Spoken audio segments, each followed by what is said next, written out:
В работе круглого стола я хочу вас информировать, принимает участие Виктор Александрович Тутельян, академик Российской академии наук, доктор медицинских наук, профессор и научный руководитель Федерального исследовательского центра питания и биотехнологий. А также принимает участие Александр Николаевич Савенков, директор Института государства и права Российской академии наук, член-корреспондент Российской академии наук, доктор юридических наук, профессор. Ну, ряд других специалистов и ученых, и государственных служащих. Я уже в своем выступлении говорил о том, что наш круглый стол, вообще идея круглого стола родилась после беседы с Никитой Гавриловичем Соломоновым, нашим уважаемым академиком, советником Российской академии наук, член-корреспондент Российской академии наук, доктор биологических наук, профессор. Вот он здесь, Никита Гаврилович, присутствует. Я хотел бы ему предоставить первым слово для доклада. Пожалуйста, Никита Гаврилович.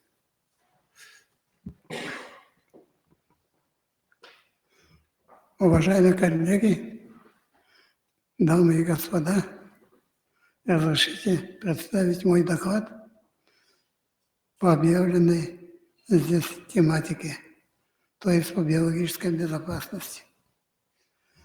Начало, почему я вообще взялся за проблему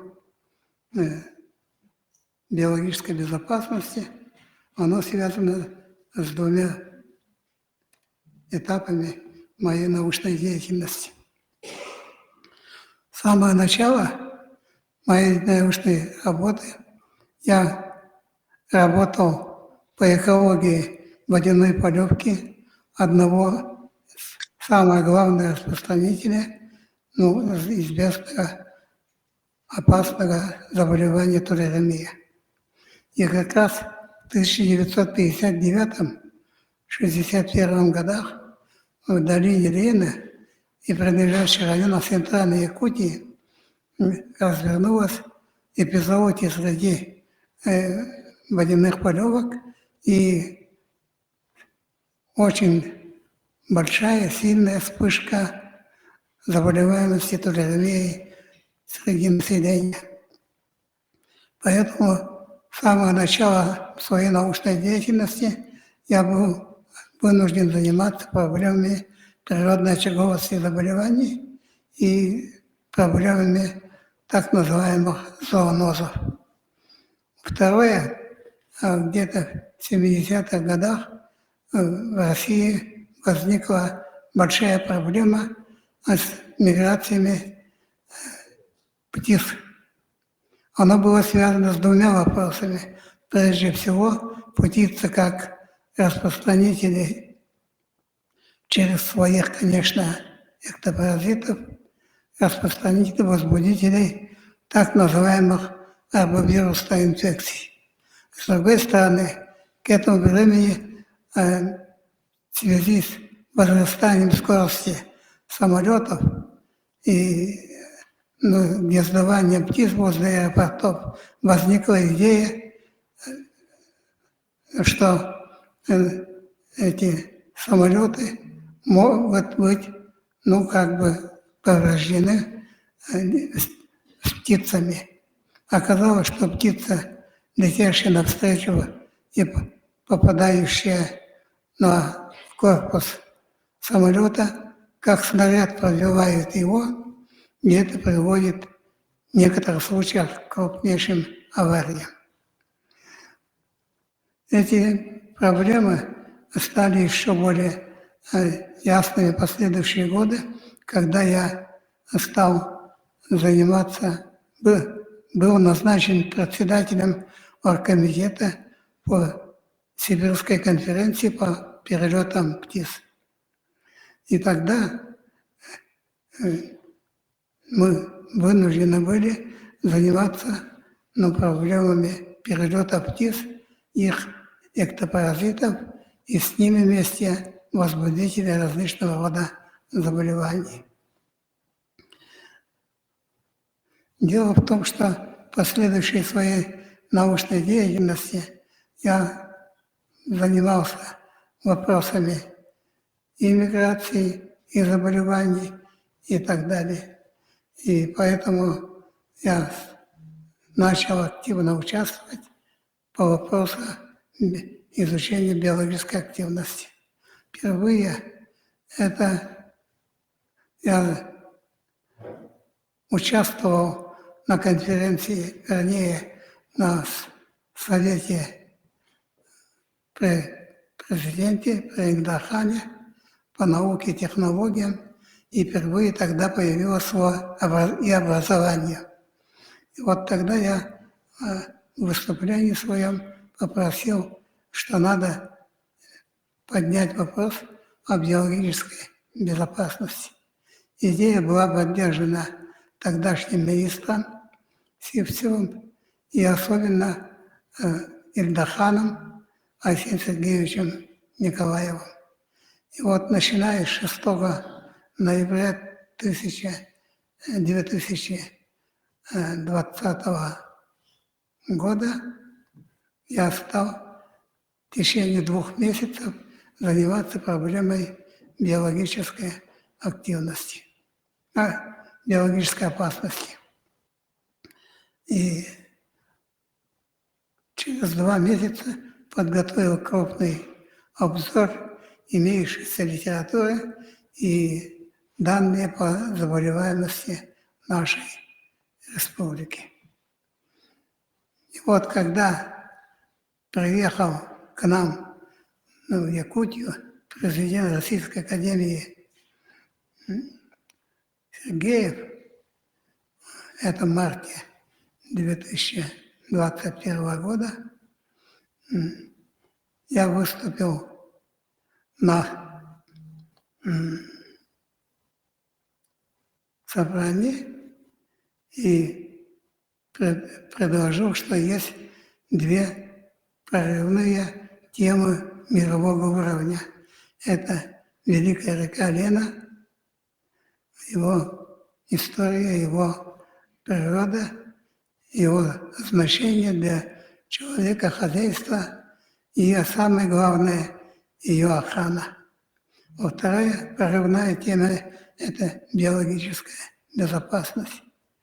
Я выступил по этой теме, по этому вопросу, в надежде, что президент окажет поддержку. Оно так и случилось. Он подозвал присутствующие там же руководителя секретариата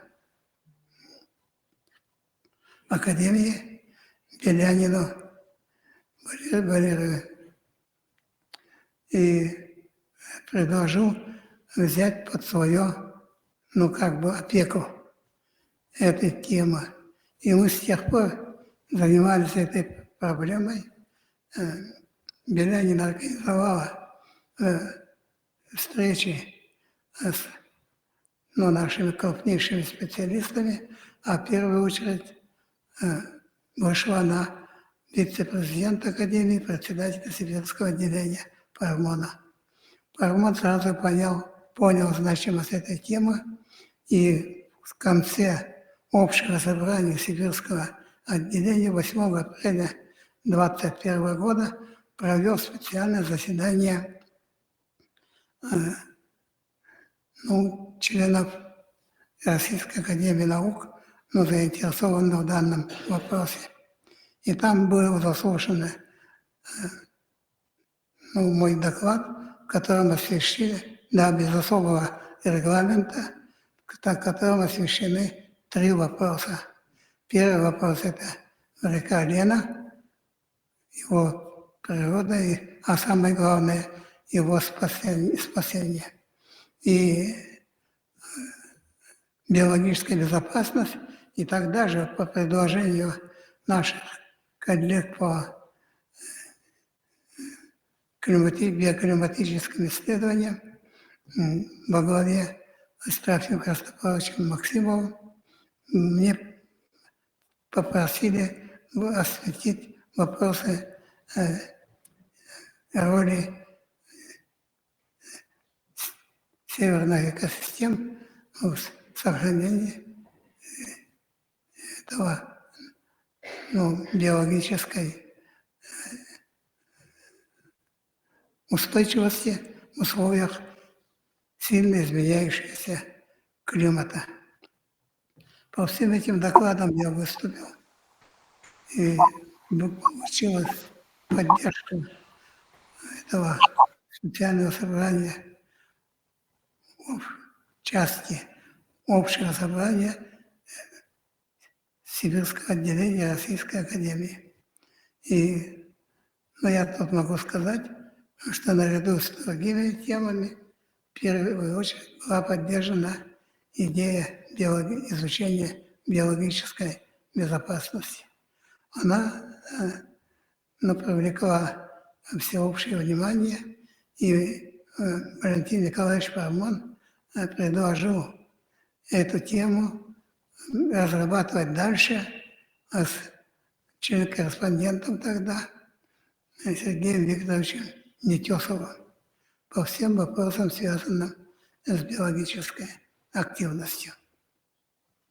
Мы вместе с Михаилом Петровичем Лебедевым тогда остались на несколько дней и встречались с Сергеем Викторовичем, в том числе по вопросам биологической безопасности и о возможности подключения наших специалистов, в первую очередь школа профессора Михаила Петровича Неустоева по вопросу изучения и сохранения ветеринарных аспектов биологической безопасности.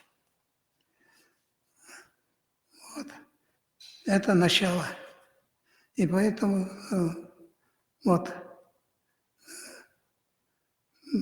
мы очень активно и очень, даже смело, можно сказать, начали заниматься этой проблемой. Во-первых, мы исходили из того, что нашей республике это имеется как бы место, это район Андель-Тулена, где встречаются, можно сказать, разные популяции птиц, которые зимуют с одной стороны побережье европейских странах, побережье Северного и Балтийского морей, с другой стороны на территории Соединенных Штатов Америки, Аляски, с третьей стороны это где-то картинка должна быть. Показывает, да? Вот. И с третьей стороны это пути многих птиц приходят с южных регионов. Это прежде всего австралийский восточный путь, а второй это путь, связанный вообще зимовку этим южных странах, как говорится, летят перелетные птицы в Африку. И третий путь – это путь, который связан, а там есть, да?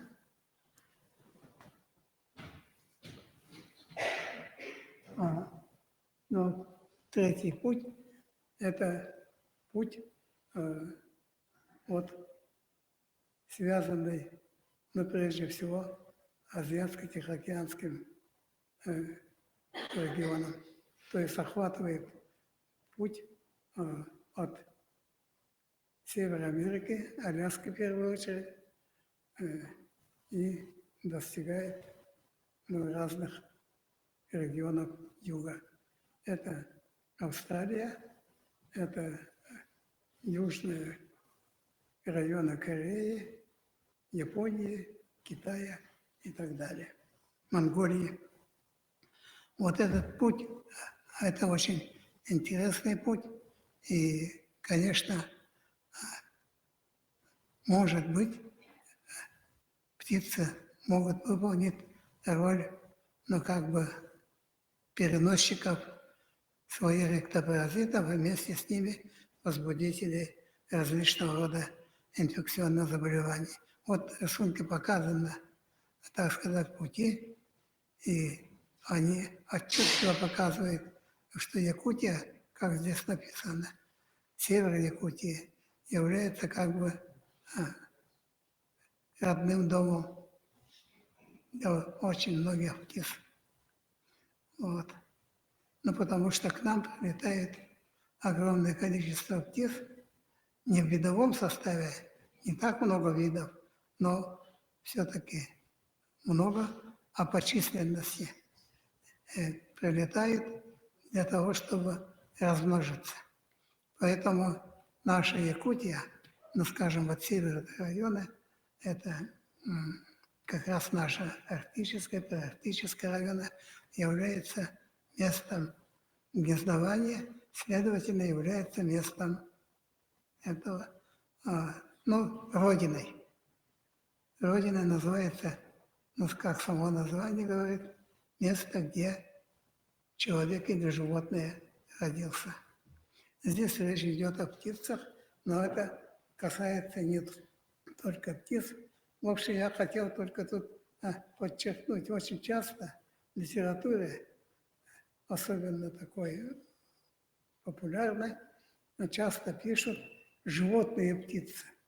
А птицы – это самые настоящие животные, поэтому их различать не нужно. А тем более от птиц рождаются млекопитающие массовые виды и многие заболевания, связанные с ними. Вот как раз к этому времени были изучены многие виды заболеваний, инфекций. Здесь тоже имеется картинка. Но прежде всего многие виды заболеваний связаны с этой территорией. И вот самое интересное – это материалы так называемой научной конференции Общего собрания Сибирского отделения РАН, нет, Российской академии наук РАН, тогда еще назывался Академия медицинских наук, с участием Академии сельского хозяйства и художеств почему-то. И вот это собрание, которое обычно проходит в декабре, оно целиком было посвящено. Здесь были разработаны очень интересные вопросы, и большое число ученых, светил нашей науки, особенно специалистов по молекулярной биологии, по заболеваниям и так далее, выступили с докладами. И вот я хотел обратить внимание, что как раз в 2000... И обратил внимание, что как раз заболеваемость это имеет. И вот наиболее интересные доклады были сделаны академиками, член-корреспондентом Нетесовым, который в то время был заместителем генерального директора ПГБОН «Вектор». И очень интересный доклад был академик Львов, который здесь в 90-е годы руководил нашими работами наших ученых, в том числе по изучению вопросов птичьего гриппа. Очень интересное выступление было академика Спирина, который, кстати говоря, поднял один интересный вопрос, а он щепетильный вопрос. Вы все знаете, что очень часто в последнее время обращаются к нам, людям, населению, за помощью родителей детей с генетическими заболеваниями. И все-таки народ у нас, как говорится, такой добрый. И вот эту проблему академик Александр Сергеевич Спирин говорит, это имеет двоякое значение. Во-первых, в результате этих спасений увеличивается генетический груз, то есть увеличится число людей, которые будут ухудшать генетическую структуру населения Земли. Ну и на этой конференции очень интересный доклад сделал Нетесов. Он выступил по вопросам, прежде всего, заболеваемости коронавирусом, который уже тогда имел место. В 2002 году там должна быть картинка показана темным цветом, где в районах Китая было массовое заболевание коронавирусом. И он же в то время в своем докладе очень хорошо осветил вопрос различий между генетической структурой заболеваемости возбудителей коронавируса у человека и у животных. Я думаю, что эти вопросы, а также выступление нашего старого знакомого, член-корреспондента академика Дмитрия Константиновича Львова, который и сейчас живой работает, посвященные как раз страшному для России явлению, это деградация численности людей в очень высокой степени смертности. Доклады были очень интересными, и вот они были обоснованы, но прежде всего исследования, которые проводились в Якутии по птичьему гриппу. Николай Иванович, ну, регламент у Вот. нас 20 минут. Я думаю, что эти вопросы, как говорится, подготовили наше население к тому, чтобы быть бдительным. Я хотел обратить внимание, что биологическое, и вот на этом собрании же отмечалось, биологическая опасность заключается также в создании различного рода факторов, обеспечивающих биологический террор. Вот. И это касается, вы сами знаете, в 1763 году американские, будем говорить, деятели североамериканские, тогда еще штатов не было, они сделали гуманитарный, как сейчас называют, подарок местным жителям, индейцам. Это прекрасное одеяло, но зараженные возбудителями оспы. И сколько миллионов людей там погибло, неизвестно. А сейчас проблема биологической террора имеет особо важное значение. Мы это помним по опыту американцев, которые лет 20 назад посылали возбудителей в конвертах письма, посылали возбудителей сибирской язвы. Вот. У нас эти проблемы в республике имеют место, и наиболее опасным местом является именно наша республика, особенно по вопросам птичьего гриппа. 20 примерно штаммов этого заболевания у нас в Якутии обнаружено, и оно значится как одно из самых опасных мест. И наша задача заключается в том, чтобы с этой опасностью нам надо бороться вместе и объединить все усилия властных структур, то есть правительства, Министерства здравоохранения и местных властей, муниципалитетов и, конечно, ученых, работающих в этой направлении, ученых и медиков. Я бы особо хотел попросить, чтобы мы сделали такую общую якутскую тему, и в нем участвовали бы все. И в первую очередь среди них участвовали сотрудники Роспотребнадзора, которые являются наиболее осведомленными и наиболее работающими. Тем более последняя статья,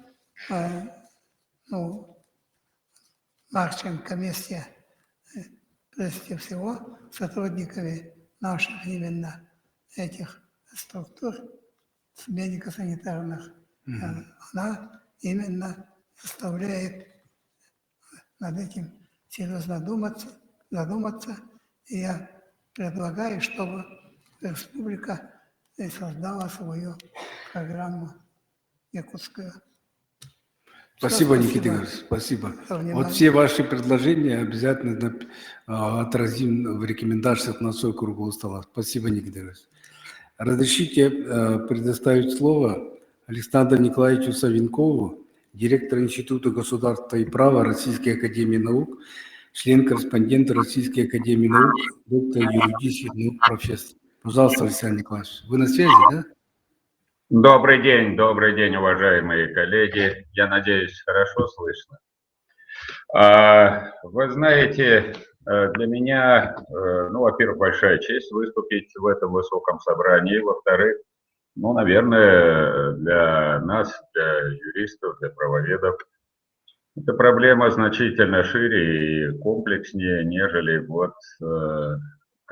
заявлено отдельными участниками. Здесь важно то, что в числе сегодняшних участников круглого стола глубоко уважаемые в стране, в мире, у нас в академическом сообществе люди. Мы только что выслушали содержательный доклад участника Академии Соломонова, академик Тутельян Виктор Александрович. Я рад приветствовать. Наша позиция в этом вопросе достаточно понятна. Если мы говорим о медико-биологической безопасности в рамках в целом страны, это одна история. Если мы говорим на примере Якутии, здесь существенно снижает наши возможности.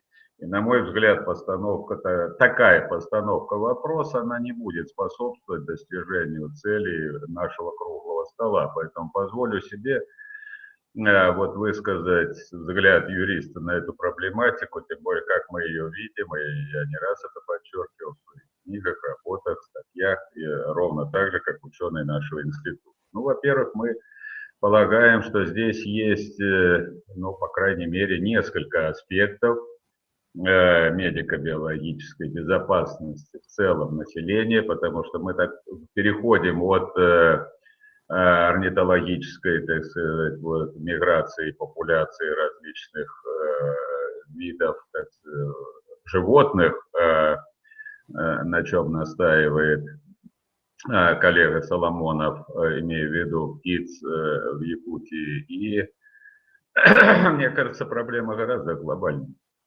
Мы не можем рассматривать медико-биологическую безопасность в отрыве от климатических изменений, которые происходят в мире. И об этом совершенно справедливо Федот Семенович нам заявил в своем вступительном слове, открывая этот круглый стол.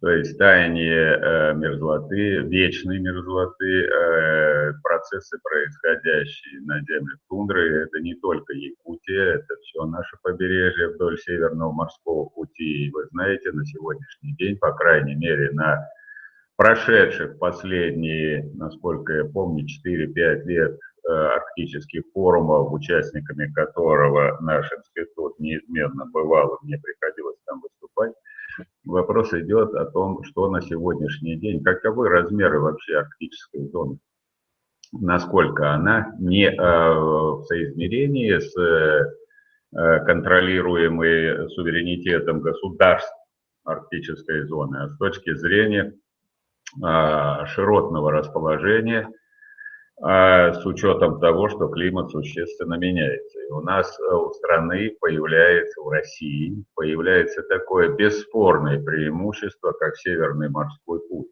который практически весь проходит по водам, которые контролируются или осваиваются, обеспечиваются, в том числе и лоцманскими проводками, и другими вещами Российской Федерации. Это один момент. Второй момент, конечно, никто из нас даже еще несколько лет назад, может быть, десятков лет назад, когда весь мир практически 8 десятилетий жил в условиях, скажем так, не военного существования и не подозревал о том, что может применяться подобное оружие с такими свойствами, не может быть поражения объектов атомной энергетики, что само по себе никому в голову никогда не приходило о том, что такие высокотехнологичные достижения всего человечества, принадлежащие всей цивилизации, как атомные электростанции, могут подвергаться обстрелу, причем специальному военному воздействию с целью причинения непоправимого ущерба с непредсказуемыми последствиями для населения не только вблизи этого объекта, но и зависящего напрямую от рода ветров. Безусловно, распространение пандемий. В своей предшествующей прокурорской деятельности мне в том числе и на территории Якутии, которая тогда входила как раз в ту территорию обслуживания, где я проходил свою службу, есть много факторов, которые обусловлены деятельностью человека. Это начиная от зоонекрополей различного свойства и содержания. Это в конечном счете огромные массивы захоронений, в том числе и населения, так сказать, человеческой популяции. Если, допустим, во времена нашествия Наполеона, то, что Европа оказалась под его властью, французы с восторгом воспринимали, что 40-миллионная Европа была под пятой Наполеона. И ему приписывались характеристики Александра Македонского. На сегодняшний день 40 миллионов человек. Да, это хорошее, так сказать, вполне приличное население, достаточно уверенного, крепкого середнячка государства. Поэтому эти вопросы, безусловно, встают. Очень важны вопросы, которые связаны с агропромышленным комплексом, с производством сельскохозяйственной продукции, связанные с различными экспериментами, различных мутаций, добавок, как при производстве сельхозпродукции, так и в последующей переработке, и в том числе различные маркетинговые добавки, соответствие которых, или, скажем так, применение которых, использование которых человеком или животными в пищу на сегодняшний день недостаточно изучены. Это не моя зона ответственности, это просто мы отмечаем как юристы, что эти вопросы подлежат безусловному регулированию, и они регулируются различными международными правовыми актами, но, как правило, на уровне, я бы сказал так, корпоративных групп специалистов в этой области, специалистов в области медицины, специалистов в области биологии, принимаются соответствующие резолюции конференции, но это абсолютно, мы с вами понимаем, абсолютно не правоустанавливающие, уж тем более не правообязывающие нормативные акты. Вот. Ну и один из немаловажных вопросов, который на сегодняшний день также у нас законодательно регулируется в стране, но в мире на него тратятся невероятно огромные деньги, достигающие сотен миллиардов долларов. Это непрекращающиеся, несмотря на официальный запрет, опыты над геномом человека, над геномами животных, что тоже не может не вызывать обеспокоенность как в нашей в юридической среде, так, я думаю, тем более среди специалистов. Поэтому мы как бы вот этими проблемами, на наш взгляд, заниматься должны вот совершенно точно специалисты, и их круг настолько широк, что, мне кажется, в одну человеческую жизнь вместить это все невозможно. Проблема эта не нова. Мне представляется, много работы над истоками, так сказать, предпосылками, а самое главное, вот купированием ситуации, связанной с Первой и Второй мировыми войнами в 20 веке, мы, безусловно, все обратили внимание, что и 12 Нюрнбергских процессов, которые прошли в американской зоне оккупации, один из них был посвящен именно вопросам, в том числе медико-биологических опытов и экспериментов, которые проводились нацистами над жителями оккупированных земель, и не только над жителями, но и различные виды как растений, так и животного мира. Особенно ярко это проявилось в результате Хабаровского процесса, прошедшего у нас в стране и ставшего составной частью токийского процесса над военными преступниками милитаристской Японии, где эти исследования были поставлены на поток фактически. И ни для кого не секрет, вот если мы говорим сегодня, уже прозвучал насчет миграции птиц, вы все прекрасно знаете, японцами совершенно широко изучался возможный опыт направления воздушных шаров из различных материалов с контейнерами, зараженными, содержащими в себе споры вредоносных растений и споры возбудителей различных видов заболеваний. Это тоже еще в 1949 году было описано юристами-правоведами нашего института и прокуратуры СССР, которые непосредственно принимали участие в этих процессах. Поэтому на сегодняшний день существует, скажем так, совершенно недостаточное правовое регулирование на международном уровне в этой сфере безопасности человечества, абсолютно лишенное каких-либо санкционных возможностей по отношению к государствам, занимающимся этой проблематикой.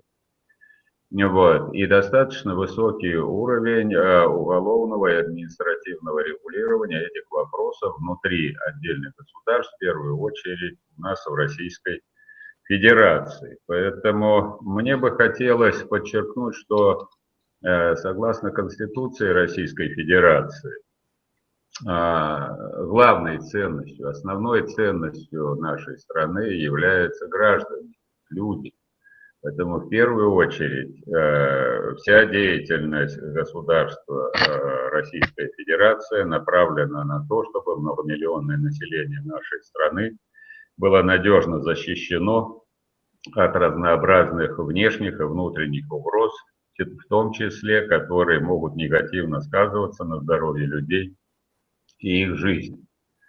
Это и защита водных артерий, приходящих или проходящих через территорию Российской Федерации, а в дальневосточном регионе таких множество, я имею в виду в первую очередь водных артерий, это и миграция как домашних, так и диких животных через границы государств в районе Китая, Монголии и других. Поэтому это не только, на мой взгляд, птицы, это действительно достаточно серьезный сегмент. Если мы даже вернемся к этому вопросу, почитать детективную литературу, не только научную, но и детективную литературу 50-х, 60-х годов, так там вот основные злоумышленники занимались как раз экологической и биологической диверсией. И у нас была создана специальная разыскная служба, противодействующая вот таким угрозам. Здесь уже звучало понятие экологического терроризма. На мой взгляд, на сегодняшний день это, наверное, не просто слова, не просто фраза. Это, наверное, на сегодняшний день такая угроза, с которой мы вынуждены связываться, вернее, непосредственно работать. Почему? Потому что изменился сам характер боевых действий. Иногда, выступая в той или иной аудитории или участвуя в дискуссиях, невольно, знаете, так вот, даже с ностальгией думаешь о том, как было проще раньше воевать или противодействовать враждующим государствам. Вышли в поле, что называется, обнажили оружие, и вот по принципу, кто сильнее, кто, значит, как-то вот за счет силы, ловкости, храбрости, мужества и других качеств доставалась победа. На сегодняшний день все изменилось. Вооруженные конфликты ставят из прокси, носят характер, используются активно серые зоны и участие других государств. Ровно так же оружие все больше становится информационным, уходит в виртуальный мир и в том числе уходит вот в такие сферы, как медицина, биология, использование различных материалов, принадлежность которых либо вовсе невозможно, вернее, происхождение, либо вовсе невозможно определить, либо определение это затруднено. Понимаете, когда можно только классифицировать ровно одно, в каком государстве это могло быть создано.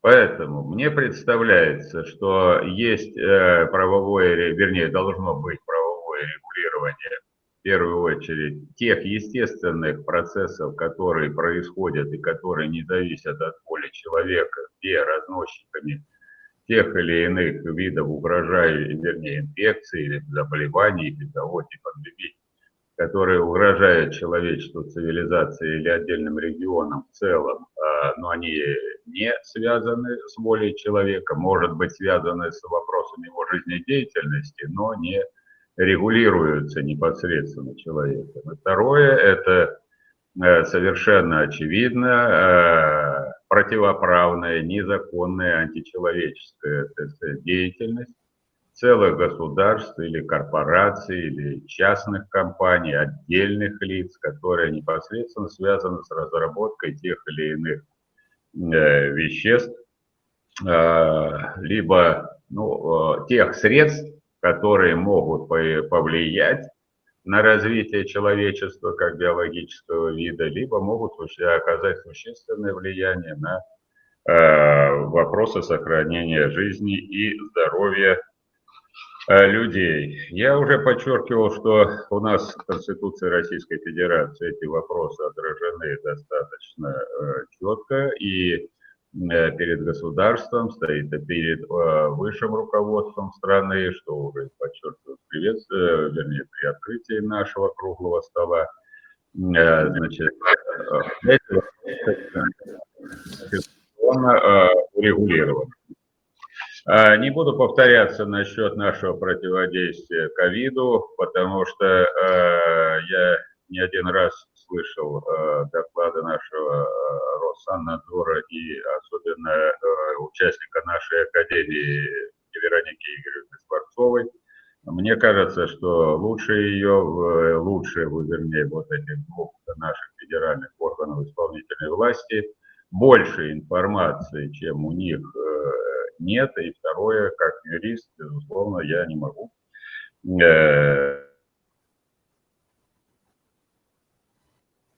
Остап Николаевич, я так понимаю, вы отключились, да? Вот, поэтому я бы хотел,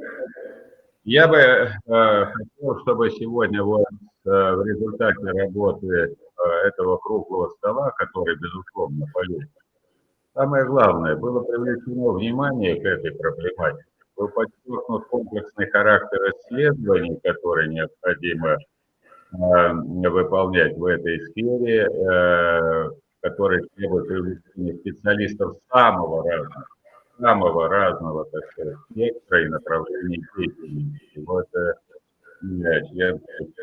член наук Соломонов совершенно правильно подчеркнул о том, что вот проводимые конференции период, они как раз были, наверное, изобиловали докладами специалистов самых разных направлений. Ну, а мы, как высшие безусловно, занимаемся этими вопросами, не только но я думаю, что нашего круглого стола лягут в основу наших дальнейших развития правового регулирования в этой сфере. Я надеюсь, что, используя опыт хозяином нашего стола предложения, своего проекта и инициативы будут восприняты Государственной Думой и Советом Федерации в целом. Спасибо за внимание. Еще раз благодарности за приглашение к участию в этом замечательном важном научном событии. Спасибо. Спасибо, Александр Николаевич. Мы ждем ваших замечаний и предложений к проекту рекомендаций нашего круглого стола. Еще раз спасибо. Уважаемые участники круглого стола, я в своем начале говорил о том, что наш круглый стол проводится согласно плана Комитета охраны здоровья Государственной Думы. И председатель нашего комитета Кувезов Дмитрий Анатольевич собирался даже прилететь в Якутию, но в связи с последними событиями он вынужден уехать в Луганскую республику. Но сегодня я хотел бы предоставить слово для приветствия исполняющего обязанности председателя комитета Леонида Анатольевича Агуль. Леонид Анатольевич, вы на связи? Да, добрый день, уважаемые друзья. На связи, как слышно, хорошо? Федот Семенович, слышно? Да, слышно. Да, все нормально. Федот Семенович, дорогие уважаемые друзья, разрешите вас от Комитета по охране здоровья поприветствовать и поблагодарить, Федот Семенович, вас за такую инициативу, чтобы провести вот такой вот круглый стол у вас. Мы знаем, насколько эта территория, будем так говорить, важна, и не только наш Сибирь и Север, и проблемы биологической безопасности комитетом по охране здоровья уделяется большое внимание. И хочу вам сказать, что вот с 2019 года мы с Федотом Семеновичем были в 7-м созыве Государственной Думы в этом же комитете по охране здоровья. И с 2019 года работали именно над этим законопроектом о биологической безопасности. И хочу вам сказать, что был этот закон принят в 3 чтениях в 2020 году. И вот последствия пандемии COVID еще раз подтвердили актуальность принятого закона. И закон на самом деле очень обширный и включает в себя очень много и разных направлений. И могу сказать, что сегодняшняя тема, Федот Семенович, я бы хотел, конечно, чтобы наш комитет и дальше занимался этой проблемой, учитывая то, что сейчас время уже неспокойное, мы прошли ковид, мы сейчас в неспокойное время, где есть угрозы применения биологического оружия, и вот эти все аспекты мы должны с вами определить и определить приоритеты. И хотелось бы тоже отметить, что вот партия «Единая Россия» активно участвует в обсуждении данного вопроса. И партией была проведена стратегическая сессия «Санитарный щит страны». Если вы знаете, это борьба с новыми вызовами. И к 2024 году 15 лабораторий высшего уровня биологической безопасности появится в России при поддержке партии «Единая Россия». Это важное такое направление, которое на сегодняшний день ведется. И по периметру нашей страны должны выстроиться такие вот высокотехнологичные биологические, высшего уровня биологические лаборатории. Вам сегодня, дорогие участники, предстоит обсудить широкий круг актуальных проблем, в том числе законодательных пробелов, и выработать предложения по дальнейшим действиям. Уверен, что круглый стол будет способствовать продуктивному обмену мнениями, обсуждению самых острых вопросов в сфере биологической безопасности.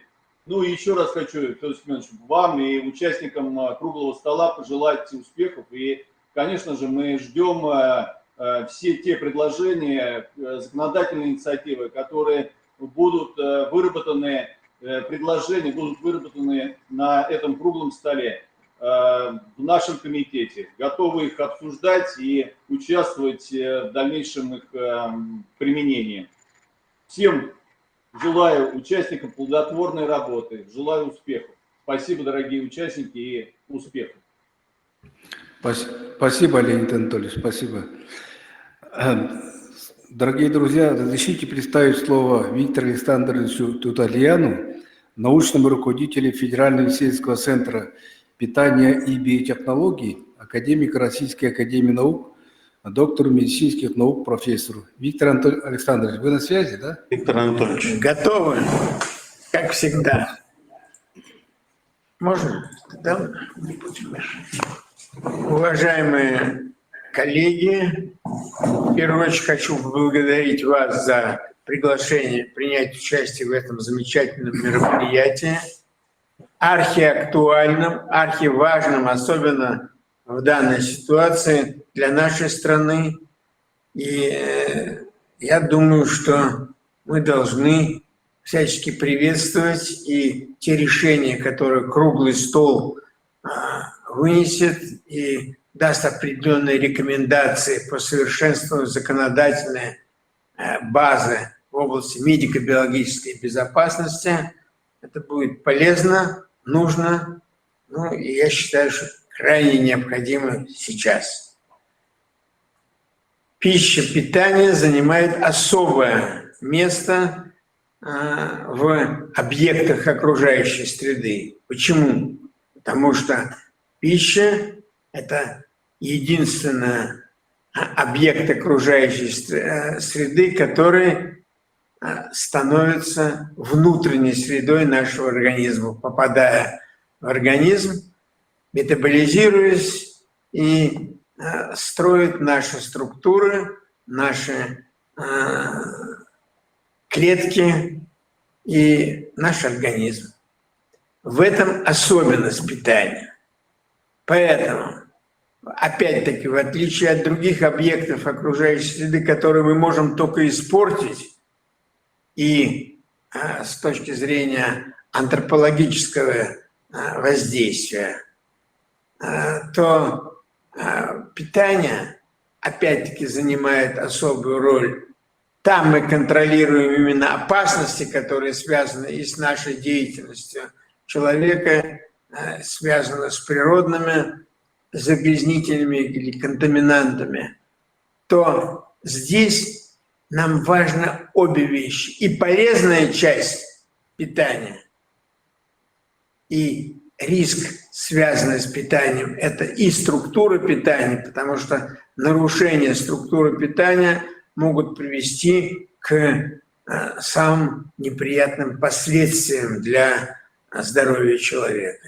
Ну и, конечно, пища является носителем и источником целого ряда потенциально опасных веществ, от которых мы должны себя защищать, и поэтому обе проблемы являются важными с точки зрения обеспечения безопасности. Ну, что такое потенциально опасные вещества пищевой продукции, требующие регламентации, то, что помечено розовым, и требующие обязательной медико-биологической оценки. Ну, речь о контаминантах природного происхождения, это бактерии, их токсины, это микроскопические грибы и плесневые, в первую очередь, грибы и их токсины, микотоксины. Это целый ряд фитотоксинов, входящих в состав многих растений, водорослей, прионы, вирусы простейшие, ну и токсины животного происхождения. Это природные токсины, которых мы должны знать, понимать их степень опасности, контролировать и при необходимости регламентировать. И контаминанты химические, природные, не природного происхождения, а антропогенного происхождения. То есть мы сами, загрязняя окружающую среду, загрязняем и наши продукты. И эти токсины, эти контаминанты возвращаются к нам и загрязняют внутреннюю среду через пищу. Ну что это за... Это токсичные металлы, токсичные элементы, это тяжелые металлы в первую очередь, это нитрозосоединения, это полициклические ароматические углеводороды, это антибиотики, гормональные препараты, ветеринарные препараты, вещества мигрейшие из упаковочного материала. То есть мы сами все это делаем, сами фактически загрязняем окружающую среду и получаем обратно вместе с пищевыми продуктами. Мы должны их обязательно регламентировать, контролировать и обеспечивать нашу безопасность за счет недопущения превышения тех концентраций, которые мы доказательно относим к безопасным. Это вещества, образующиеся в процессе приготовления пищи, полициклические ароматические углеводороды, акриламид, некоторые другие компоненты. Ну и, наконец, физические – это радиация, радионуклиды, которые, опять-таки, попадая в окружающую среду, поступая и накапливаясь в различных частях растений и продовольственного сырья, могут представлять реальную опасность для нашего здоровья. И, наконец, вещества, которые добавляют специально с целью фальсификации. Это новое такое направление относительно попытка фальсифицировать продукцию, особенно дорогостоящую, с тем, чтобы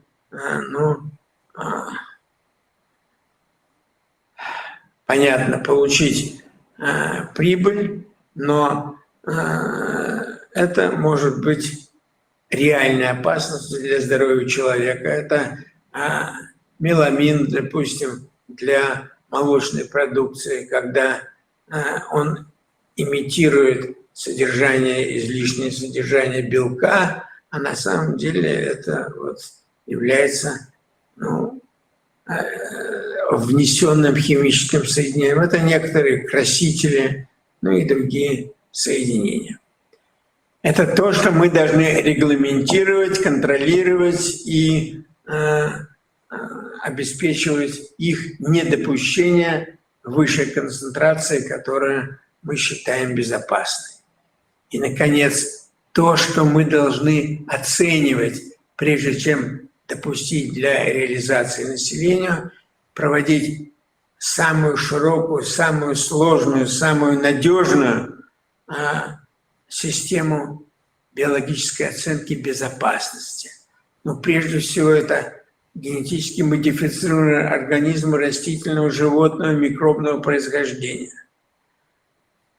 В нашем центре уже в течение последних 30 лет ведется интенсивное исследование и разработана самая сложная, самая объективная система оценки безопасности ГМО, которая в настоящее время является общепризнанной и как самой строгой, и часть элементов нашей системы используется и другими организациями, международными организациями для совершенствования системы оценки безопасности ГМО.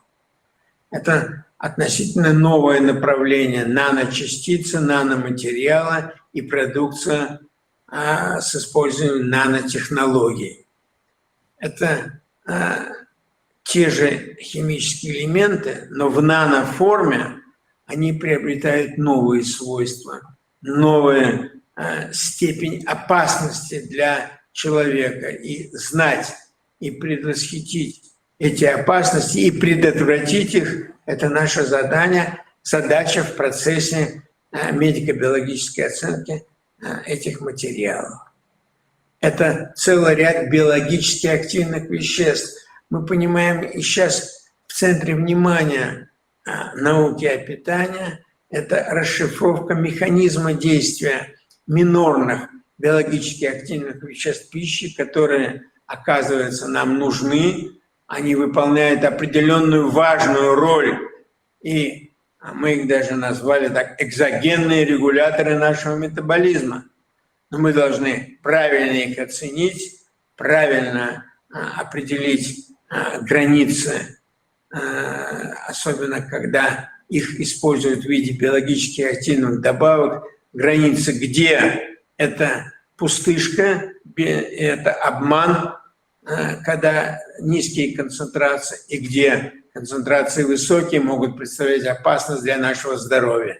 Вот определение этих границ является одной из важных направлений медико-биологической оценки безопасности биологически активных веществ. Конечно, огромное число пищевых добавок и других ингредиентов. Создать современный пищевой продукт без использования пищевых добавок практически невозможно. Индустриализация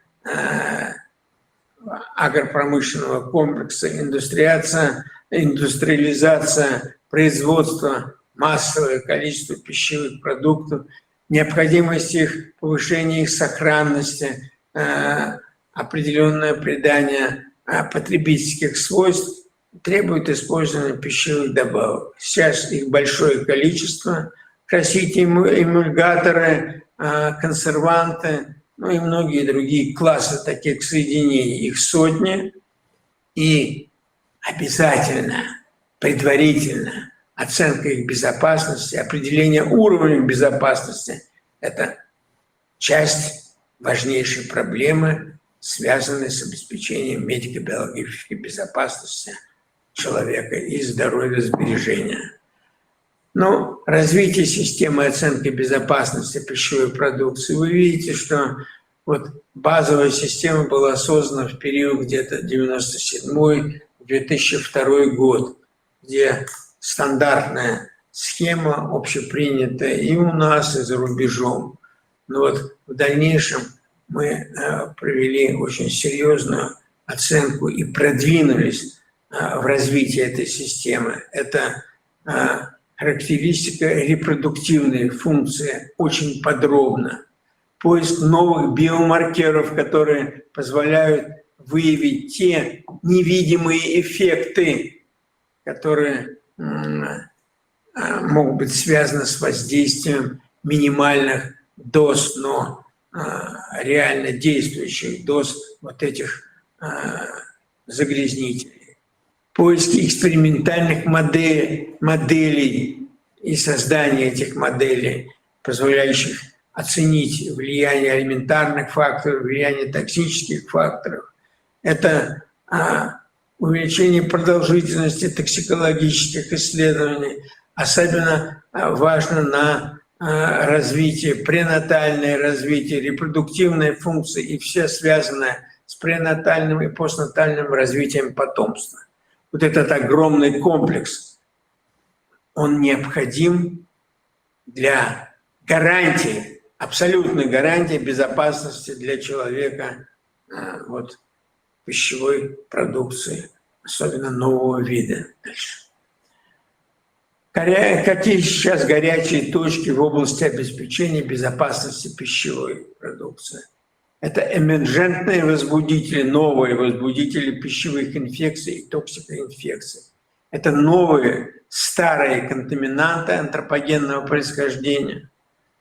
Это биотерроризм, который в настоящее время, в общем, как мы видим, и принимает серьезные масштабы. И мы должны быть готовы к отражению возможных использования пищевой продукции как фактор передачи данных токсичных или потенциально опасных веществ. Это биотехнологии, генетически модифицированные организмы и животного растительного происхождения, и генетически модифицированные микроорганизмы, которые крайне широко используются в пищевой промышленности. Наноматериалы и нанотехнологии, о которых я говорил, это те горячие точки, которые должны быть во внимании токсикологов и разрабатывать соответствующие технологии оценки, выявления, определения. Дальше. Новые технологии и новые риски. Упаковка пленки под вакуумом в газовую атмосферу, это замораживание и длительное хранение в холодильниках, это изменение профиля микробных загрязнителей пищи, распространение микроаэрофилов, ну и так далее, возбудителей почвы, анаэробов и других патогенов. Это новые риски. Мы должны быть к ним готовы. Технология холодной пастеризации, ультравысокое давление, пульсирующие поля, УФ-облучение, ультрафиолетовое облучение, опасность контаминации вирусами и микобактериями резко возрастает. Пастеризация, сушка и другие способы теплофизической обработки, формирование терморезистентности, селекция штаммов с повышенной устойчивостью их распространения в среде обитания. Но это, конечно, включая и антибиотикорезистентные бактерии, которые потом, как сталкиваясь с такими бактериями, человек не защищен, и требуются все новые и новые антибиотики, новые подходы для того, чтобы обойти эту резистентность и вылечить больного, инфицированного. Охлаждение водой с хлором и другими биоцидами – это риск селекции патогенов с перекрестной резистентностью к антибиотикам. Вы видите, это новые технологии, они, безусловно, мы их поддерживаем, но мы их должны оценивать именно с точки зрения изменения микрофлоры, изменения, которые могут привести к пагубным последствиям для здоровья. В настоящее время Виктор Александрович, регламент. Да, создана современная нормативная база, вы видите, здесь представлена, она в России самая такая объемная и учитывает все рекомендации международные и действует и не только в Российской Федерации, на весь таможенный союз. Это создана современная методическая база, 3 уровня оценки от более простых скрининговых до самых высокого 3-го уровня масс-спектрометрия. В Российской Федерации полностью все санэпидслужбы имеют такую инструментальную базу и готовы к проведению исследований. Вот, это более 300 методов оценки безопасности и показателей качества, то есть пищевой ценности, более 600 методов, которые имеют соответствующую методическую базу, методические документы и внедрили в работу санэпидслужбы. Несколько примеров показать эффективность. Вот, допустим, в апреле 2002 года выяснили, что есть такая проблема по акриламиду, и уже полностью разработаны и новые технологии, и разработаны и аттестации, проект методических рекомендаций по определению акриламида. Судан-3. Ну, целый ряд таких примеров, которые показывают эффективность, особенно вот по меламину. В августе обнаружили, что меламин в молочной продукции компания такие-то добавляет специально для фальсификации. В сентябре доказана установленная связь, разработаны методы и полностью внедрены в работу санэпидслужбы. Архиважная проблема микотоксины. Это продуценты, особенно фузариум, это касается всех. Вы видите, как организован мониторинг по всей территории Российской Федерации. Вот с 1989 года ежегодно мы контролируем, обнаруживаем и предотвращаем возможность контаминации. Разработан в настоящее время и утвержденный метод совместного определения 23 микотоксинов в зерновом сырье. Практически все более-менее значимые микотоксины можем определять одним методом и этот метод сейчас внедряется в Роспотребнадзор. Противодействие фальсификации, широко использование ПЦР-анализ для и определения фальсификации, где заменяют белки или по определению содержания определенных белков можем определить, из какого животного это получено и какие ингредиенты добавлены растительного. Но то же самое методы, это наиболее дорогие продукты, шоколадные изделия, соки, растительные животные жиры, современная методическая база, разработанная, внедрена в Роспотребнадзоре повсеместно, возможность предотвращения.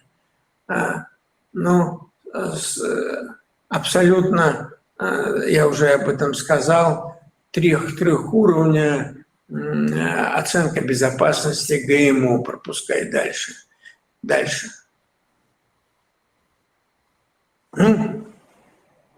Нанотехнологии. Опять-таки разработана система контроля и классификации дана, и вот методы, которые используются наноматериалов, проводится предварительная их оценка, и в производстве более 350 сейчас в Российской Федерации принимается. Ну и, конечно, то, о чем я говорил, что и полноценная, хорошая, безопасная с точки зрения контаминации пищи могут приводить к серьезным последствиям для здоровья. Вы посмотрите, для доли населения России с избыточной массой тела и ожирения. Вы посмотрите, какие регионы вы видите, где избыточная масса тела и ожирение встречаются в наибольшем количестве. Обеспеченность витаминами. Это вы видите, что полностью обеспечено это всего 17-14% взрослых, 17 детей. Остальные дефицит отдельных витаминов или поливитаминной недостаточности. Это снижение нашего адаптационного потенциала, снижение устойчивости к неблагоприятным факторам окружающей среды и любым другим воздействиям.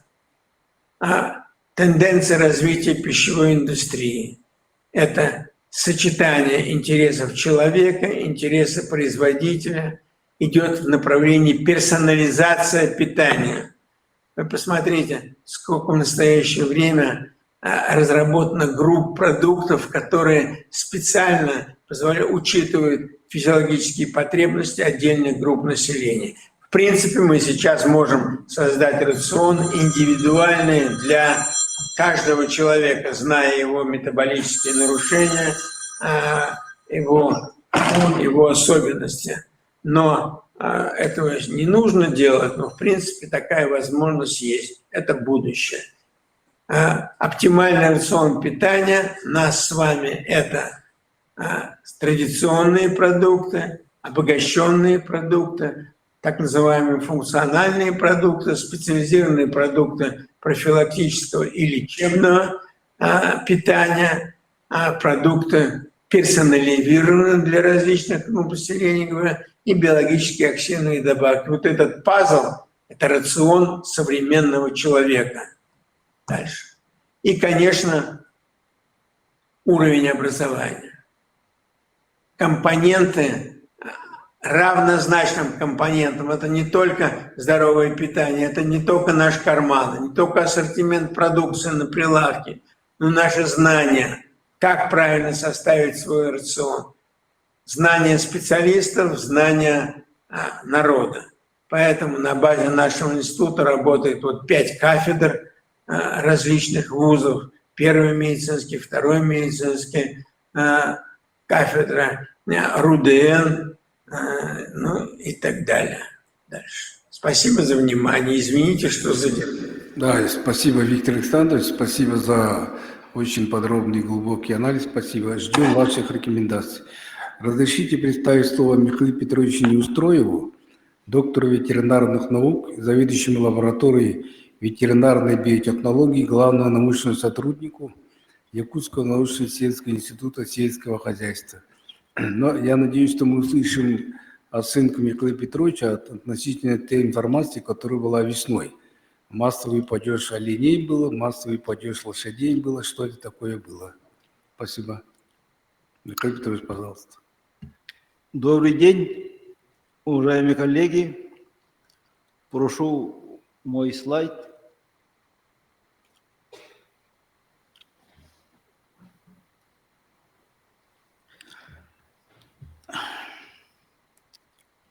Ну, пока готовится, я буду касаться вопросов инфекционных болезней. Ветеринарное обеспечение затрагивает не только инфекционные болезни, но и есть инвазионные болезни, есть токсикозы, микотоксикозы. Их охватить в коротком выступлении, 10-минутном, невозможно. И основное направление наших исследований – это, конечно, инфекционные болезни. Вот проект предлагается в целях организации, но это все вы знаете. Следующий слайд, пожалуйста. Ну, и риск возникновения распространения инфекционных болезней в человеке и животных – это Федот Семенович детально рассказал, поэтому я тоже повторяться не буду и остановлюсь на инфекционных болезнях. Ну, первое, конечно, это сибирская язва. Наши работы показали, что у нас 739 неблагополучных пунктов, или мы установили дополнительно 455 ранее неучтенных неблагополучных пунктов Республики Саха-Якутия. А что такое сибирская язва? Наверное, большинство участников знают. Споры сибирской язвы выживают согласно срокам наблюдения, по сроку наблюдения 100 лет. А еще, если продолжить это, сколько еще будет, ну, наверняка будем знать через 50-100 лет. Мы разработали кадастр неблагополучных пунктов по сибирской язве Республики Саха-Якутия, подготовили монографию. В настоящее время надо установить географические координаты этих неблагополучных пунктов в наших населенных пунктах. Эти материалы мы переставили МЧС нашей республики, Россельхознадзору, Департаменту ветеринарии, но, к сожалению, год прошел, пока мы обратной связи не получили. Второе это болезнь, это бешенство. Ну, об этом Никита Гаврилович подробно рассказал. Есть болезнь лептоспироз. Это общая болезнь человека и животных. Мы занимаемся разработкой, использованием профилактических препаратов, изучением эпизоотологии, и установлено, что болеют даже у нас лептоспирозом бизоны, которые мы привезли из Канады. Ну, болеют, конечно, собаки, андаторы – это природный очаг. Герпетис, Никита Гаврилович тоже остановился на этой проблеме.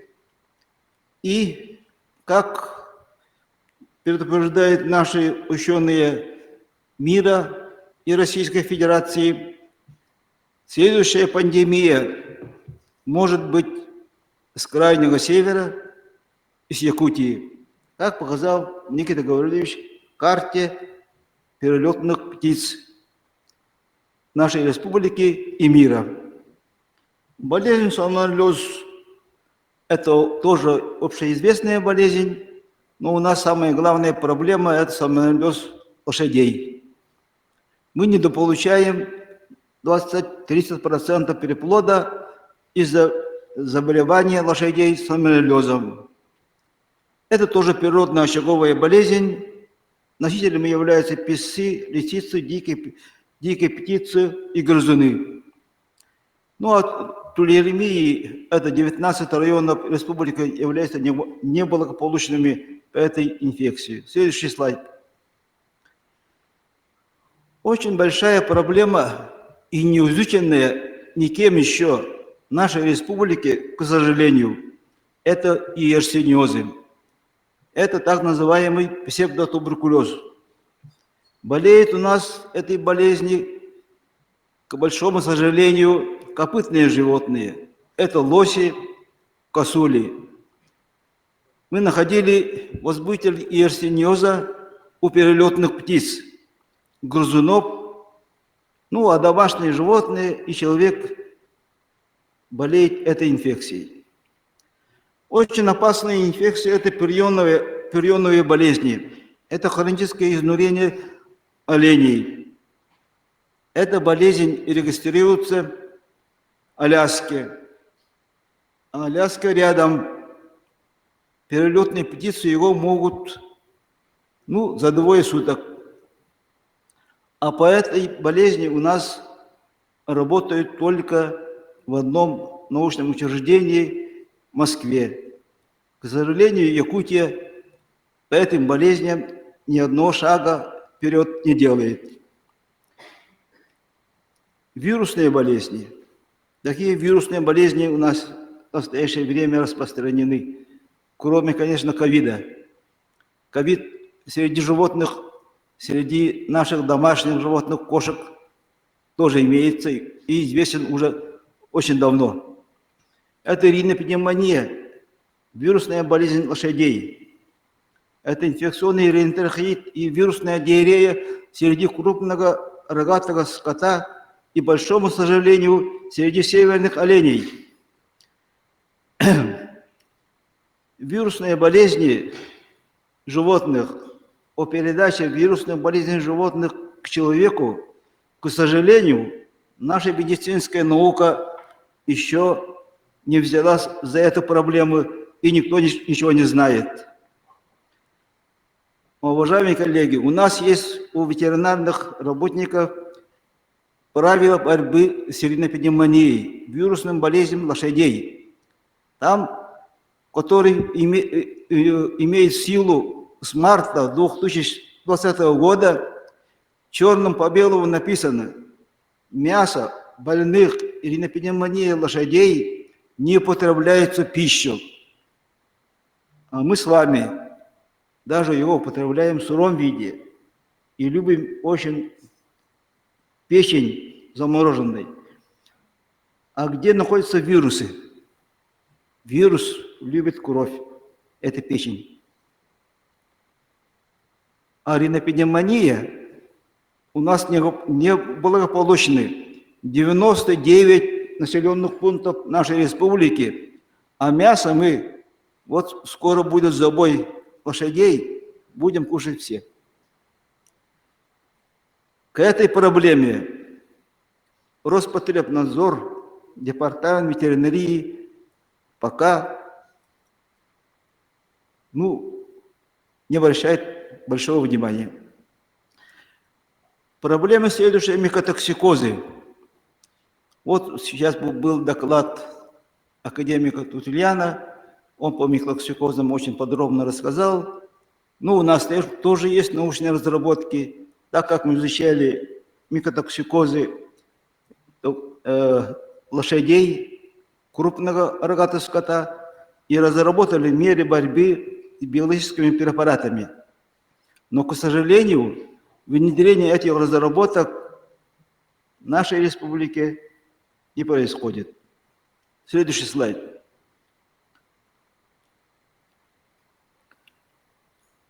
Что надо делать? Надо провести мониторинг инфекционных болезней сельскохозяйственных животных, диких, копытных и перелетных птиц.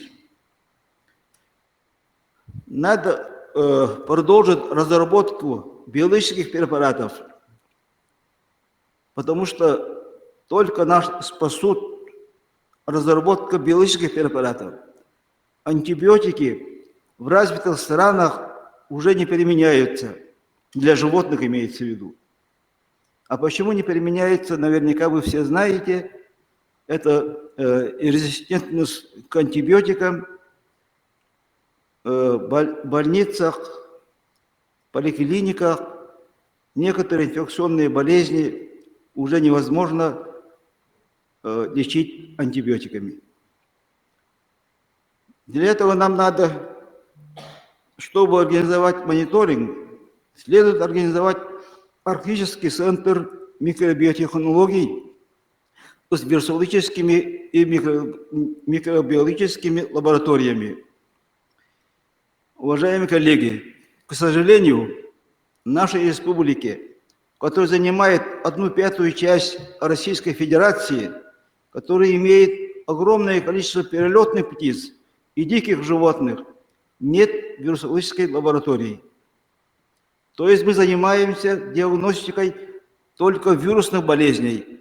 Это не вирусология, это называется серологические исследования. Мы хотим создать лабораторию мирового уровня с участием научно-исследовательских учреждений страны и Республики Саха-Якутия. Базой такого центра может быть лаборатория якутского НИИСК. Мы являемся разработчиками вакцин, аналогов которых в России нет. Мы установили сейчас в настоящее время связи и выходим с производством наших вакцин в Монголию и Казахстан. Работаем совместно по пробиотикам Китайской Народной Республикой. Разработали закваску кумыса. К сожалению, до настоящего 22 года мы не знали, из чего готовит наш национальный напиток кумыс. Мы разработали впервые закваску для кумыса. Базой являются наши сотрудники. Это 4 доктора наук, 9 кандидатов, 2 докторанта, 4 аспиранта. У нас есть производство, которое имеет лицензию Россельхознадзора. То есть мы производим разработанные нами вакцины и пробиотики в стенах нашего института на базе ООО «Научно-производственный центр Утубак», директором которого являюсь я. Наши заделы и планы. Мы изучили микробиоту диких копытных и птиц. Выделили, идентифицировали 60 изолятов, биологических изолятов микроорганизмов, из которых мы разрабатываем биологические препараты, которые являются основой биологической безопасности нашей республики и России. Разрабатываем бактериофаги, ферментные препараты из микробного сырья, а микробное сырья – это возобновляемое сырье. Готовим закваски кисломолочных продуктов, новые пробиотики, кормовые добавки, индукторов интерферона. Разработали к утверждению 3 новые вакцины, комбинированные, ассоциированные вакцины. И готовы разработать новые вакцины совместно с нашими коллегами.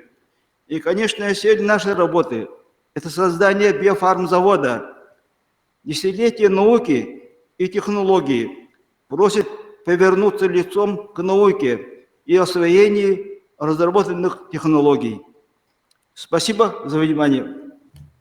Спасибо, Михаил Петрович. Еще раз повторю свою просьбу внимательно посмотреть наш проект рекомендаций и ваши замечания и предложения. Мы очень ждем. Да. Спасибо. Так, разрешите представить слово Александру Михайловичу Шестопалову, директору Института вирусологии Федерального исследовательского центра. Александр Михайлович, вы на связи? Да, я на связи. Да, пожалуйста, Александр Михайлович. Будьте добры, презентацию, и я тогда доклад начну.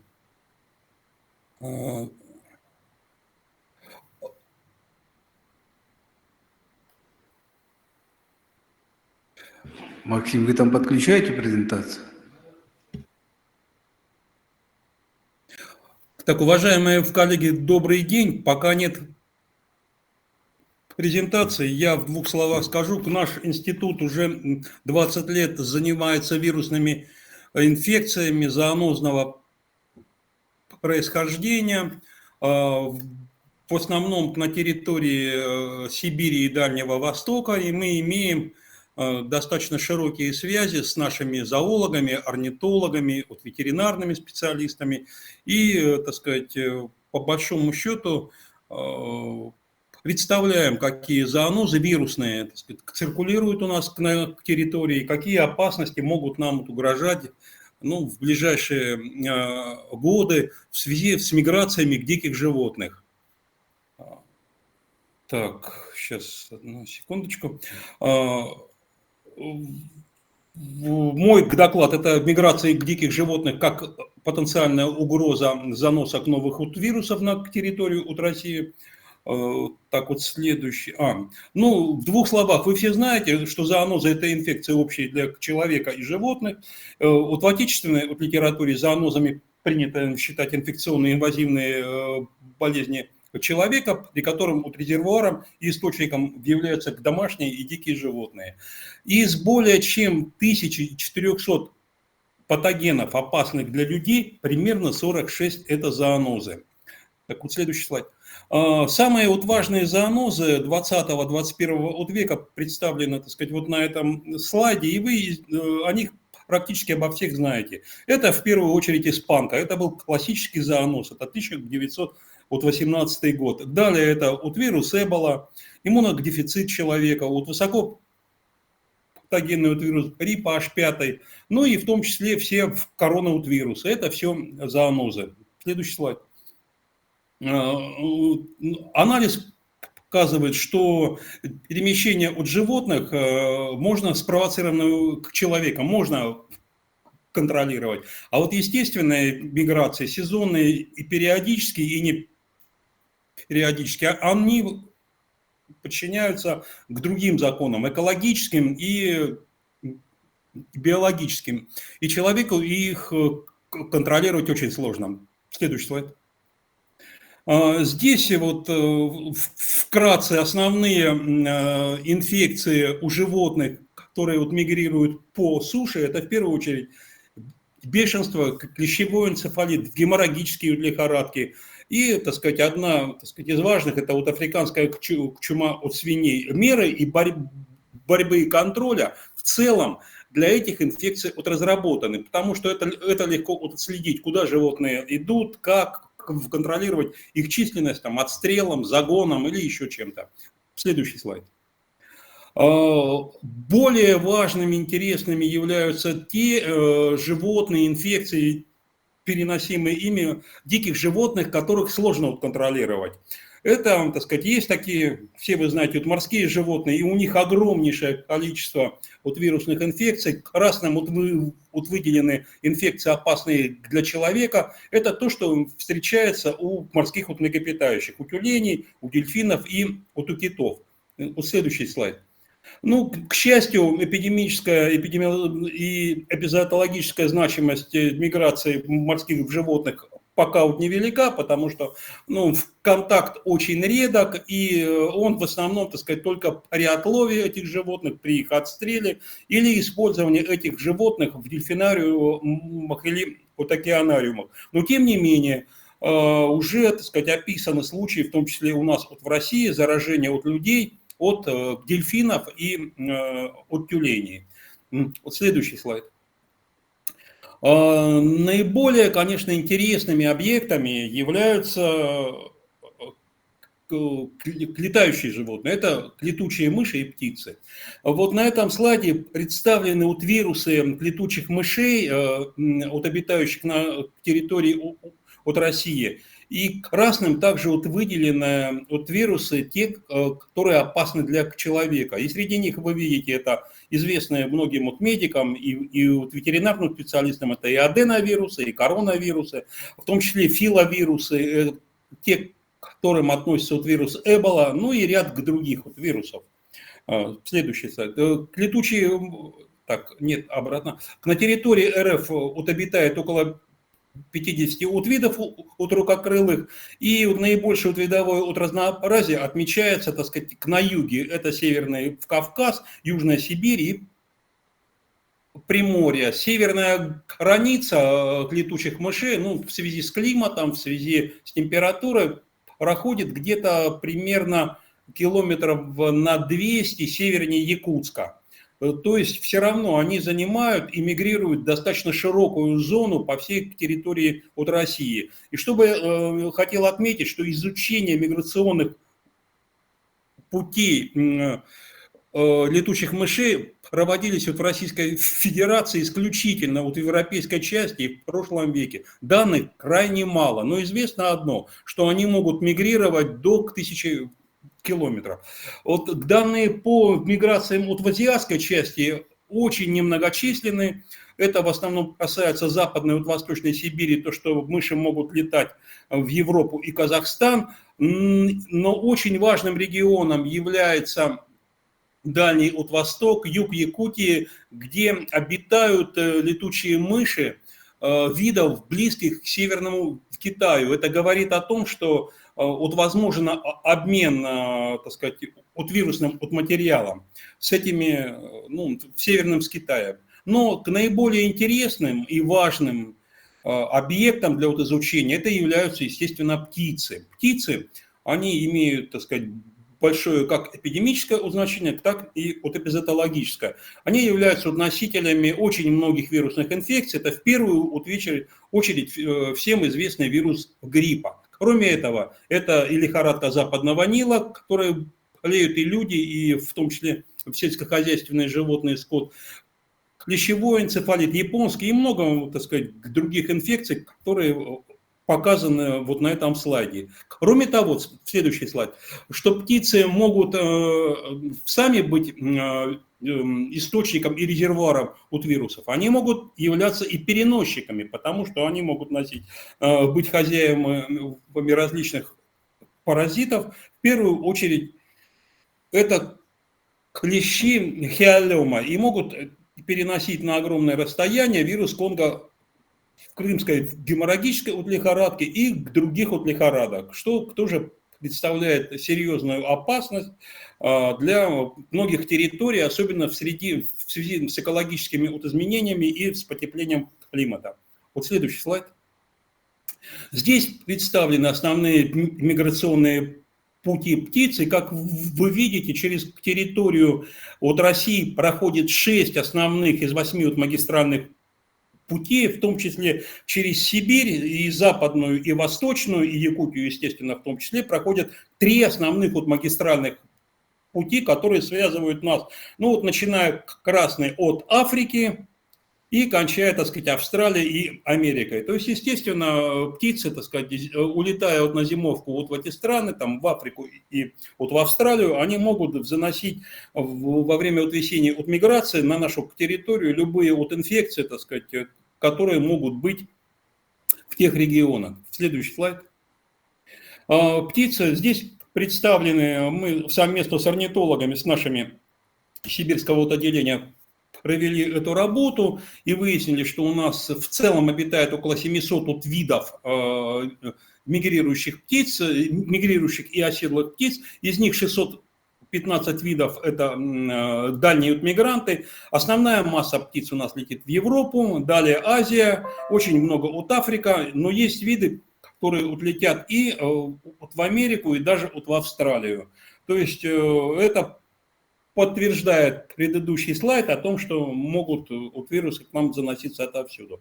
Как вы видите из этого слайда, являясь природным резервуаром вируса гриппа, причем всех вариантов вирусов гриппа, дикие птицы, в первую очередь гусеобразные и ржанкообразные, могут заражать практически весь круг животных и человека. Они и домашних животных, это кошки, это свиньи, коровы, и диких, это куры, естественно, домашняя птица, но в том числе и диких, это и тюленей, и китов, и диких млекопитающих, хорьков, куниц, соболей. То есть они могут так или иначе быть источником заражения для всей окружающей среды. Следующий слайд. Здесь я хотел бы, все об этом, наверное, помнят, что был первый случай заноса высокопатогенного вируса гриппа H5N1. Он у нас случился в 2005 году, он был занесен на юг Западной Сибири с дикими птицами. Следующий слайд. И в дальнейшем произошла экспансия вот от нас с птицами во время осенней миграции на Африку, на европейскую часть России и в том числе на Европу, на западную от Европу. Это был такой показательный пример, что птицы реально могут разносить инфекции по всему континенту и даже, так сказать, к другие континенты. Вот следующий слайд.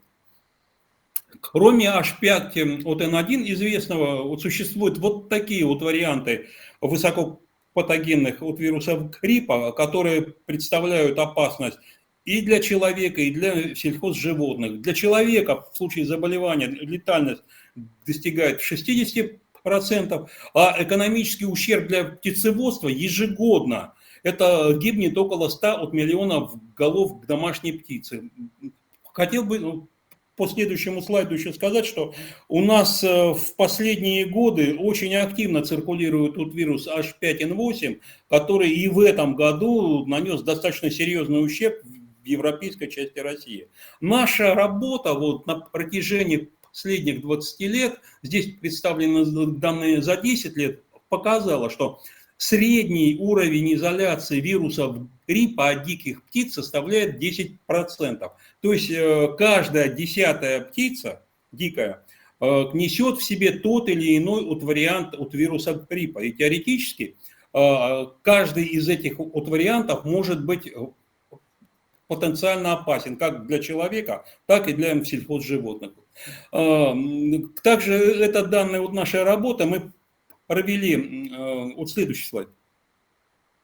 Мы провели анализ сборов вот, многолетних, за 20 лет мы собирали по всей Сибири и Дальнему Востоку и выделили несколько основных горячих точек от мониторинга и наблюдения. По, так сказать, вот на наш взгляд, вот они обведены красным цветом.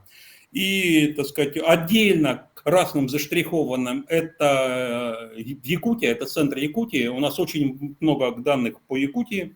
Это вот места массовых скоплений, массовых гнездований или места пересечения региональных миграционных путей. И эти точки вот надзора, вот эти 6 точек, они дают информацию, которая дает нам возможность прогнозировать развитие птичьего гриппа практически вот во всей Евразии и Африке. То есть они очень важные и теоретически вот, в случае, так сказать, составления какой-то программы экологии или надзора, я бы считал их необходимо включить как точки сбора материала. Вот следующий слайд.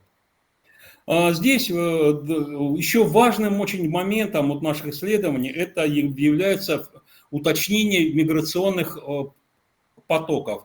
Ну, всем набило оскомину, так сказать, разговоры о потеплении, об изменении экологических условий, антропогенном воздействии. Но факт остается фактом. На самом деле, наблюдая 20 лет миграции птиц у нас в Чановской системе озер на юге Западной Сибири, мы вот наблюдаем смещение основных миграционных потоков и достаточно серьезное, примерно до 1000 километров, ну, в разные стороны. И сейчас есть уникальные средства и возможность отслеживать миграционные трассы. Вот здесь приведены данные по миграции колымской популяции белого гусяк. На них ставили трансмиттеры, это радиопередатчики, и было показано, что, как вот не парадоксально, они не хотели лететь там вот в Азию, еще куда-то. Они летели практически в Центральную Америку, перелетая через Берингово море и вот уходили, так сказать, в Центральную вот Америку, в Гватемалу, к Никарагуа, в Калифорнию. Вот следующий слайд. И, так сказать, вот в короткие вот выводы здесь представлены, что то, о чем все мы, многие сегодня говорили, что вот необходимо вот изучение зоонозных инфекций у диких животных, обитающих на территории России, с особым вниманием к мигрирующим видам животных. И важно изучать изменения миграционных вот маршрутов в связи с меняющимися климатическими, экологическими и антропогенными вот факторами. Важным вот моментом является вот разработка и широкое использование отечественной аппаратуры, это определенное импортзамещение, потому что касается современных методов оценки миграции, изучения от миграции, отечественная аппаратура практически отсутствует. Мы использовали, раньше это американская, европейская, а сейчас это массово китайская. И эти данные, естественно, считывают те люди, чью аппаратуру мы используем. Все, спасибо за внимание. Спасибо, Александр Михайлович, спасибо. Дорогие друзья, значит, основные докладчики, которые записались, они все выступили. Но единственный вот Борис Моисеевич Киршенгольц, сам он на мероприятии, я понимаю, так он еще не подошел. Кто-то из участников хотел бы выступить, делать замечания за свои предложения к проекту рекомендаций. Михаил Михайлович, мы вас поздравляем с новым назначением директором института и хотели бы пару слов от вас. Спасибо большое. Конечно, проблема очень большая, и вот особенно Виктор Александрович показал нам всю систему их проблематик. Я думаю, что здесь в проекте рекомендаций хорошо бы у нас, она как бы концептуальная такая, видимо, это начальный шаг, да, а вообще было бы хорошо приписать вопросы механизма создания и как бы некая ответственность таких структур, как Роспотребнадзор и Минздрав, как им двигаться совместно, потому что там поручения есть Госсобранию, республики, науки, но вот таким мощным структурам, как Роспотребнадзор и Минздрав, нету. Может, надо об этом подумать, но я думаю, что это надо вот попросить коллег, чтобы они отразили, а так вот Михаил Петрович прекрасно показал, мы готовы, если этот вопрос пойдет, конечно, этот центр международный, и у нас есть уже предложение, озвученное Арсению Сергеевичу по этому центру. Вообще тематика по биобезопасности Никита Григорьевич уже на собрании говорил, об этом необходимо очень плотно заняться, тем более потепление климата у нас не только вот мы знаем в центре Якутска та ситуация, которая возникала, но и на северах, когда река размывает многие старые там захоронения, кладбища, это все надо отслеживать. И, наверное, надо вот систему контроля вот таких фактов опасных по территории не только нашей республики и в целом по Сибири найти. Все-таки таяние, обрушение берегов – это достаточно опасная вещь. И вот, наверное, Никита Михайлович по активно перемещающимся не только птицам, но и млекопитающим, наверное, добавит очень много. Спасибо. А так вообще очень актуальная задача, надо всем миром делать, начиная сверху, с Госдумы, правительства Российской Федерации. Спасибо. Спасибо, Михаил Михайлович. Ждем формулировку. Я хочу внести приложение. Вам, да? Давайте. Дайте слово. Да, пожалуйста, Валерий Егорович. Валерий Егорович Степанов, главный научный сотрудник, доктор физико-математических наук, Институт физико-технических проблем Севера. Пожалуйста, Валерий Егорович. Спасибо, Петр Семенович. Я 42 года проработал в университете якутском, сейчас это СУФУ, поэтому изнутри я знаю проблемы образования и науки. Но вот меня встревожило, что конечно, это здорово, создание нового научного центра по вирусологии у нас. Но у нас вирусами занимает ветеринарный, я говорю про ветеринарное направление сельскохозяйственной науки. Там студенты учатся по старому плану, курсовых, дипломных не пишут. А у нас в институтах, новых проектах требуется, чтобы было 50% молодежи. Откуда брать молодежь? У Михаила Петровича всего 4 аспиранта. Видите, тяжелая проблема. Поэтому мое предложение состоит в том, чтобы начать процесс интеграции науки и вузов. По-старому жить нельзя. Очень, очень трудно новые направления развивать.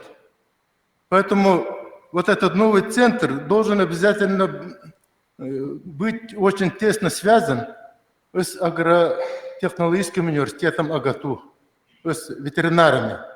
И кадры Михаила Петровича обязаны руководить курсовыми, дипломными и аспирантскими работами. И особенно из малочисленных народов Севера, где вот все проблемы здесь, значит, объединяются, смыкаются.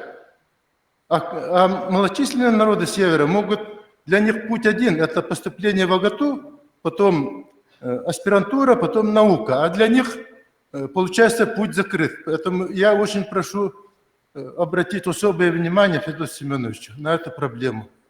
Все, спасибо. Спасибо, Владимир Ильич. Еще кто-то желает? Так, дорогие друзья, если нет желающих, я хотел бы подвести черту. Значит, еще раз хочу напомнить, ждем ваших замечаний, предложений, проекта рекомендаций. И вот по срокам я прошу до 10-го это сделать, потому что 12 октября будет у нас комитет с участием министра здравоохранения Мурашко. Я хотел бы там в комитете уже утвердить рекомендацию, которую мы с вами доработаем, так, и уже направить в соответствующие инстанции. И хочу заверить, что по каждому пункту будут еще сделаны персональные депутатские запросы в адрес зампреда правительства, министров Российской Федерации. Поэтому мы развернем такую серьезную работу по каждому пункту рекомендаций. Если нет, никто не наставит, то я хотел бы всех вас поблагодарить за участие в нашем круглом столе. Спасибо, удачи, до следующих встреч. Михаил Петрович, у вас нет? Да, дорогие друзья, мы завершаем работу круглого стола. Вы услышали результаты, которые представили научные коллективы. Это ведущие, конечно, наши школы, школы Российской академии наук, Сибирского отделения, Якутского научного центра. Но это не весь перечень. У нас есть много и зарубежных наших коллег, и многие научные коллективы занимаются этими проблемами. Поэтому, Федор Семенович, у меня вот тоже там дополнение вот нашей резолюции будет такое, что мы посоветуемся и возьмем еще предложения от наших коллег, которые сегодня не выступили. Это, как говорил, это наши научные институты. Есть много еще и университетов, которых занимаются этой главной проблемой. И эти предложения мы, конечно, будем передавать вам. И я уверен, что мы вместе эти вопросы будем передавать в различные инстанции. Спасибо. Спасибо. Завершаем работу. Спасибо.